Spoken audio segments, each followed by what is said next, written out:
ليه ساعات بنحس إننا مش قادرين نتحرك وإحنا صاحيين؟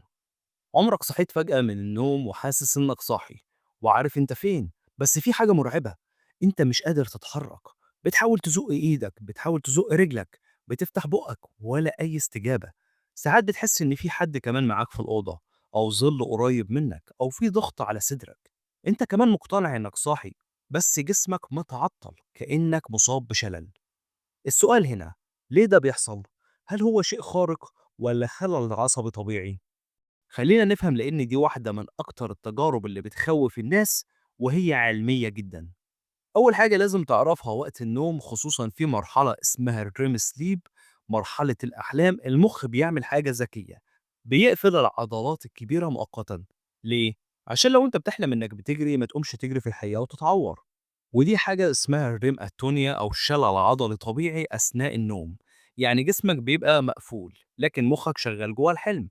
المشكلة بقى بتحصل لما يحصل خلط توقيت، يعني تصحى ووعيك يفتح لكن الجسم لسه على وضع الشلال بتاع الريم، فتبقى صاحي بس جسمك لسه نايم. وده اسمه سليب بارالايز أو شلل النوم. طيب ليه بيجي مع خوف شديد؟ لأنك في لحظة غريبة أنت واعي لكن مش متحكم، فالمخ بيفسر ده كتهديد. الأميجدلا أو مركز الإنذار بيشتغل فورا ومع إنك مش في خطر، بس بيحصل نبض سريع ورعب وممكن هلوسات. الهلوسات دي بقى لها تفسير، لأن جزء من دماغ الأحلام لسه شغال، فتلاقي بقايا حلم بتدخل على الواقع.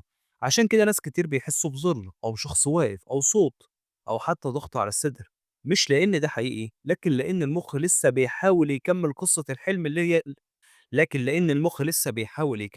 الحلم اللي كان بيحلمها وانت بقى فتحت عينك. طيب ليه بيزيد عند ناس؟ شلل النوم بيزيد مع قلة النوم والسهر والضغط العصبي والإرهاق والنوم على الظهر. اضطراب المواعيد كمان بتاعة النوم سبب، لأن ده بيخلي مخك بينتقل بين مراحل النوم بشكل غير منتظم. طيب نعمل إيه لو حصل؟ أهم حاجة ما تحاولش تحارب جسمك كله، ركز على حاجة صغيرة جدا في جسمك. حرك صباع، طرف رجلك، حاول ترمش، تتنفس ببطء، ومجرد ثواني الشلل هيفك. وقول لنفسك وفكر نفسك بده إن ده رم ومش خطر. لو عجبتك الحلقة ما تنساش تعمل لايك وسبسكرايب للقناة، ونشوفك الحلقة الجاية.